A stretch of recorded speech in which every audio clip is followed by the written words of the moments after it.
Warmachines, and a double feature covering 2 games I had in preparation of our local Warmachine tourney, which we held back in July. Both games were 25 points in tourney size, and I was playing my Irusk list because I felt I had not enough practice with the old man. Enjoy! Alright, the first game was against Arc Domina Makeda. I'll introduce my Irusk list from that time first, because it stays the same over both games. I'm playing Irusk, a Marauder, a Kodiak, a max unit of Iron Fang Pikeman with unit attachment, a Dracoon with dismount, and the Wardog. The Makeda list was tiny. Makeda, Molly-Khan, Cyclops Savage, Minimum Ferox, Tyrant Radim, and a Master Tormentor. Our scenario was Killing Field. The Scorn won the roll-off and went first. The Master Tormentor advanced and everybody else ran.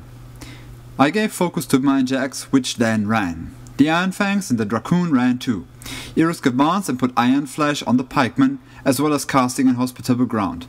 The dog advanced up. Round 2. After Reaving Fury, Makeda activates and... Actually, he misread the Fate Walker Animus, so we rewinded back to this point. And she cast Defender's Mod on the Ferox and Carnage instead. The Savage backs away from the Dracoon.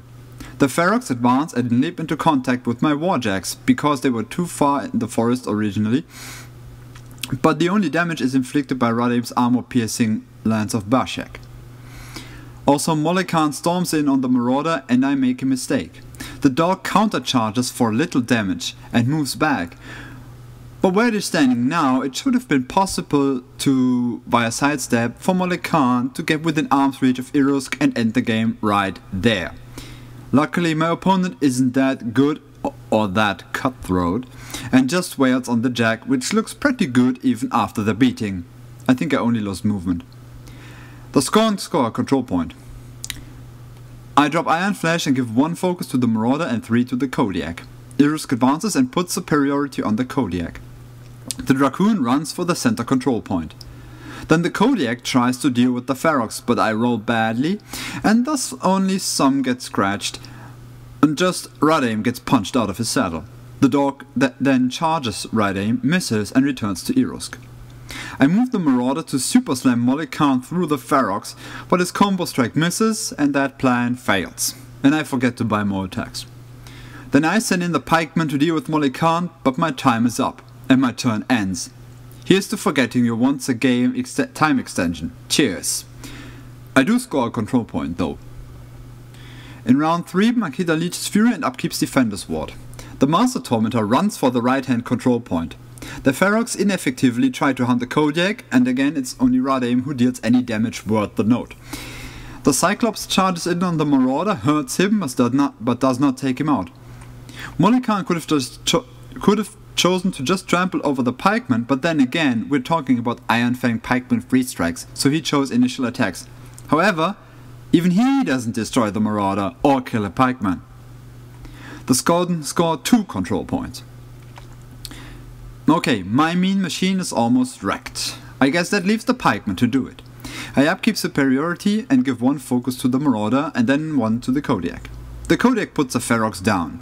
The Wardog charges Radim, biting him a little, then Irusk assaults Radim, boosting to hit and taking him out. He also casts Battle Lust on the Iron Fang Pikeman and feats. The Pikeman then proceeds to process Molly-Khan with combined melee attacks.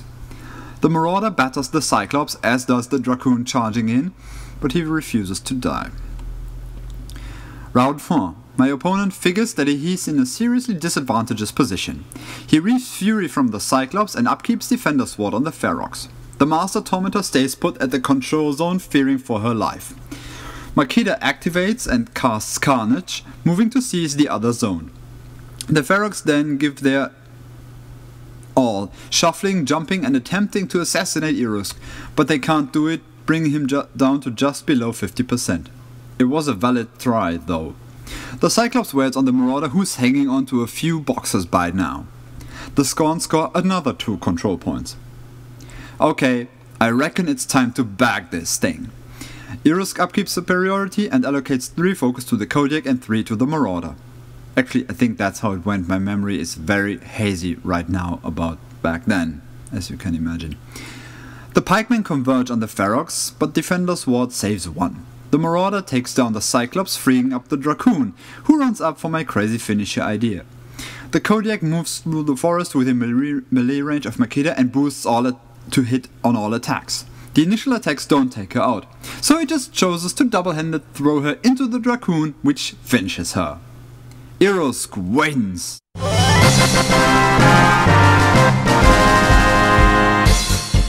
In hindsight, I'm not exactly sure anymore whether she was really finished that way, but I had conducted it in this way and I did win.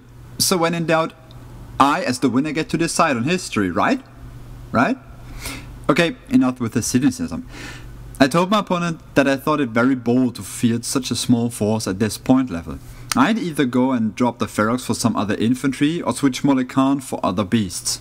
But then again, I'm no expert on Scorn, so take that with a grain of salt.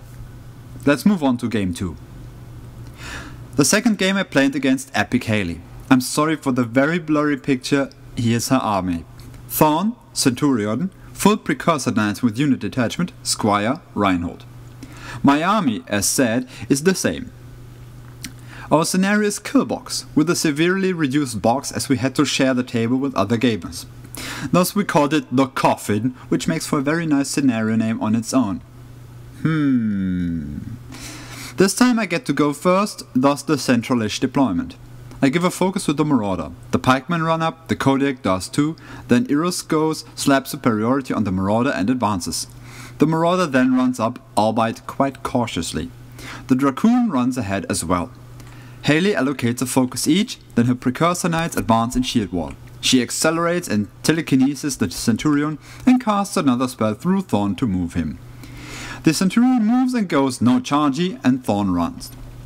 My pikemen move up in shield wall, the Dracoon makes a right by attack, hammering Thorn, and my jacks run. Irusk puts up inhospitable ground. But after this, my memory starts escaping me and I figure I'm missing a slide, so I just wrap things up and let the pictures slide by. On the right hand, my jacks encounter the Centurion and eventually scrap him. In the middle, my pikeman and his precursors get stuck in, but Irusk feet keeps enough of my guys around so they win out on that engagement. The decision, however, is made on the left flank, where, after Thorn tried coming after Irusk by avoiding the Dracoon, yet couldn't really reach Irusk due to inhospitable ground running, the Dracoon gets behind the enemy army lines and then, with a cavalry charge, crashes through the Squire into Haley with the force of a Mack truck loaded with bricks. Irusk wins, yet again.